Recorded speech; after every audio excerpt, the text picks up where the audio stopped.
O vídeo que você clicou já vai começar, mas antes, deixe seu like, compartilhe e se inscreva no canal TV Flórida, a sua TV brasileira nos Estados Unidos. Joining me now, award-winning journalist and grandson of former Brazilian President João Figueiredo. I'm working on this, right? Very special guest, Paulo Figueiredo. How did I do? You did great, my friend. Good to see you. Before we went on air, I'm talking to Paulo. I'm like, I don't want to screw this up, and he's running through every single syllable, and I think I did okay. I wanted to, Figueiredo. Good? That's pretty good. That's pretty good. How are you doing, my friend? Better than I deserve. Yeah. It's great to talk to you.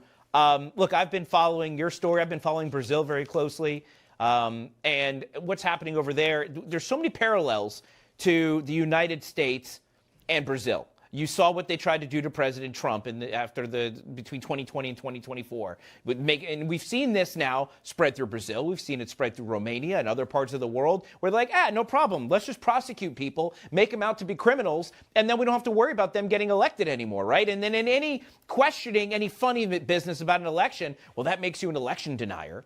And that makes you a bad person and a threat to democracy. And then we must prosecute, right? And we've seen this in Brazil. You've been covering it extensively. And now because you're covering it, free speech, God forbid, now they've turned their sights on you. Can you talk about what is happening in Brazil? Because people in the United States need to pay attention on how this is spreading around the world and why what we do here directly impacts freedom and democracy around the globe. Well, I often say that Brazil and the U.S. have the same virus. We just have different immune systems.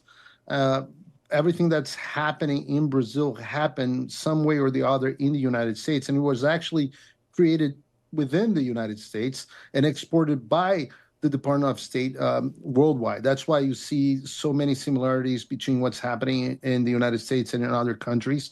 This weaponization of the judicial system is something that was created in the United States. They tried to do with President Trump what they are doing with former President Bolsonaro. For our audience that are not familiar with who President Bolsonaro is, he is considered the Trump of the tropics. He was elected in 2018, 2 years after President Trump got elected here in the United States for the first time. Also very conservative, with part of the same national populist movement, an outsider that went against traditional partisan politics in Brazil. And he did a government very much aligned with the government of President Trump. Again, in 2020 in the United States, in 22 in Brazil, the establishment found a way to pretty much steal the election. They stole the election here, they stole the election in Brazil, different methods, but the same strategy. And President Bolsonaro obviously had to leave power. And anyone that tried to question it was called election denier. Everything was called a big lie. People revolted and stormed the government buildings in Brazil in January 8th instead of January 6th. People were called domestic terrorists and sent to prison for very long sentences. There was a congressional committee trying to investigate it. They deleted evidence in Brazil.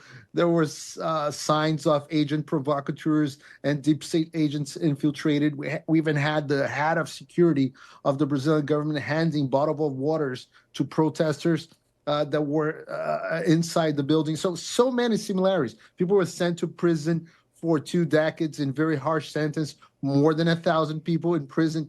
And then President Bolsonaro is now being prosecuted for so-called coup d'etat, something like an insurrection. So you can't make this up. It's so similar that looks like a Bollywood version of an American movie in Brazil. So that's the way it is. I mean, you're right. It is shockingly similar. Considering how shockingly similar it is, you have to wonder, it's the same playbook. Well, who's writing the playbook then? Well, that's a very good question. That's hard to answer without getting to conspiracy theories. But I'll give you the facts. They're hypotheses now. They're not theories anymore. Every conspiracy theory has turned proven true, at least here over the last few years. So I'm calling these conspiracy hypotheses. But please proceed. Well, what's happened? Actually, we know some facts. Just for example, we know that the USAID more than triple the amount of money sent to Brazil when Bolsonaro became the president. We also know that the USAID, American taxpayer, funded all the disinformation combat initiatives in Brazil. We also know that the Department of State helped the Brazilian electoral courts that were persecuting anyone that questioned the electoral results in Brazil. We also know for a fact that in the same year, and that never happened before, the United States sent some top officials, the election year of Bolsonaro, the election year actually of Lula, that Bolsonaro was running for re-election. They sent Victoria Nuland, they sent Jake Sullivan, they sent Bill Burns, they sent Lloyd Austin, they sent everyone to Brazil to meet and to put pressure on government and some military officials to not question the election results. So I don't know who's writing the playbook, but I'm pretty sure it comes from here, and it was funded by American taxpayer money. Wow. So as far as the next phase in this, I got about a minute left. You, of course, they've turned their sights on you. You're just a journalist. Not just, you're a great journalist. But I'm saying you're a journalist. You're not in government, yet they don't like what you have to say about it. So what are they trying to do to you? Well, they're trying to put me in prison for 40 years in the same case as Bolsonaro because I pretty much reported what was going on in the discussions that were happening in 2022. What's happening right now in Brazil is that obviously the president, who's the socialist Lula da Silva, won't give a presidential pardon like Trump did with the J6ers. But the Congress in Brazil is discussing an amnesty bill that should be discussed, should reach the floor within the next 2 weeks or so. If granted, it would release President Bolsonaro from prison and also anyone else that was politically persecuted, just like myself. The problem right now is that the Speaker of the Brazilian House is under threat of the Justice of the Supreme Court that rules the country, Alexandre de Moraes, the guy that was sanctioned under the Global Magnitsky Act by the Trump administration 2 weeks ago. So a lot of going on in Brazil. Brazil is going to decide its destiny in the next month or so, in a way.